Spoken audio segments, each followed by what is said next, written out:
Assalamualaikum warahmatullahi wabarakatuh. Halo peserta Latsar dimanapun berada. Perkenalkan, nama saya Mariani, peserta Latsar CPNS golongan 3 tahun 2022 angkatan 23 kelompok 4 dengan NDH 38. Dalam video ini saya akan memaparkan mengenai analisis isu efektivitas kinerja individu berdasarkan tupoksi bidan.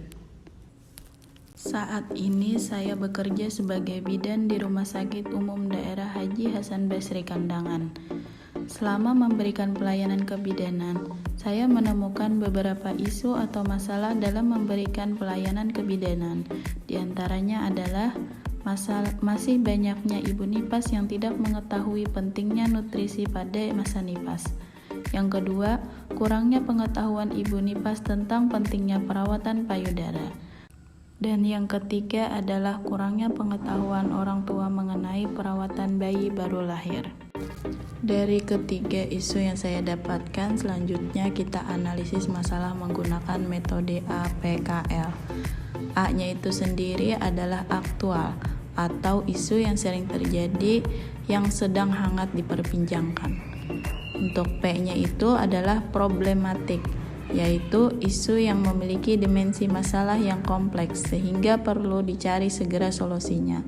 Sedangkan yang K adalah kekhalayakan atau isu yang secara langsung menyangkut hajat hidup orang banyak. L, layak, isu yang masuk akal dan realistis serta relevan untuk dimunculkan inisiatif pemecahan masalahnya. Dari ketiga isu atau masalah, saya dapatkan scoring yang tertinggi, yaitu masih banyaknya ibu nipas yang tidak mengetahui pentingnya nutrisi pada masa nipas. Kemudian analisis tersebut dianalisis dengan diagram Fishbone untuk mengetahui atau untuk mengidentifikasi penyebab masalah yang timbul. Di sini saya menemukan 4 faktor masalah yang menyebabkan masih banyaknya ibu nipas yang tidak mengetahui pentingnya nutrisi pada masa nipas. Yang pertama, dari faktor manusia, yaitu kurangnya pengetahuan pasien dan keluarga, dan kurangnya minat baca serta mencari informasi. Sedangkan faktor yang kedua dari metode, yaitu kurangnya pengetahuan dari tenaga kesehatan. Faktor yang ketiga dari bahan, media penyuluhan terbatas. Tidak adanya lab atau poster di ruangan tentang nutrisi ibu nipas. Kemudian faktor yang keempat yaitu lingkungan, budaya pantang makan. Contohnya, ibu nipas dilarang makan telur dan ikan, padahal ikan dan telur mengandung protein yang tinggi untuk proses masa pemulihan. Selanjutnya dilakukan analisis pemecahan masalah metode SWOT. S-nya itu sendiri yaitu strength atau kekuatan. S-nya di sini banyaknya ibu nipas yang bersalin di fasilitas kesehatan dan mudahnya mendapatkan informasi di era modern atau digital. W-nya itu sendiri yaitu weakness atau kelemahan. Ibu nipas masih banyak yang meyakini tradisi atau budaya yang merugikan kesehatan, dan tenaga kesehatan tidak memberikan edukasi secara efektif.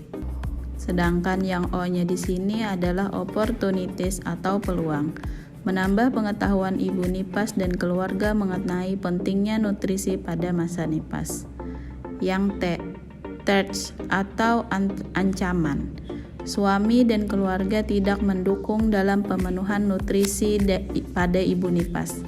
Angka mortalitas dan morbiditas ibu meningkat. Untuk alternatif penyelesaian masalahnya itu sendiri, yang pertama yaitu meningkatkan pengetahuan ibu nipas dan keluarga mengenai pentingnya nutrisi pada masa nipas. Tahapannya itu sendiri yaitu edukasi secara langsung oleh tenaga kesehatan, membuat poster atau leaflet tentang kebutuhan nutrisi ibu nipas, dan ketiga konten media sosial. Untuk hasil yang diharapkan yaitu meningkatnya pengetahuan, pemahaman, dan kepatuhan ibu serta keluarga dalam mematuhi kebutuhan nutrisi ibu nipas. Pihak-pihak yang terkait yaitu pasien, keluarga, bidan, dan nutrition.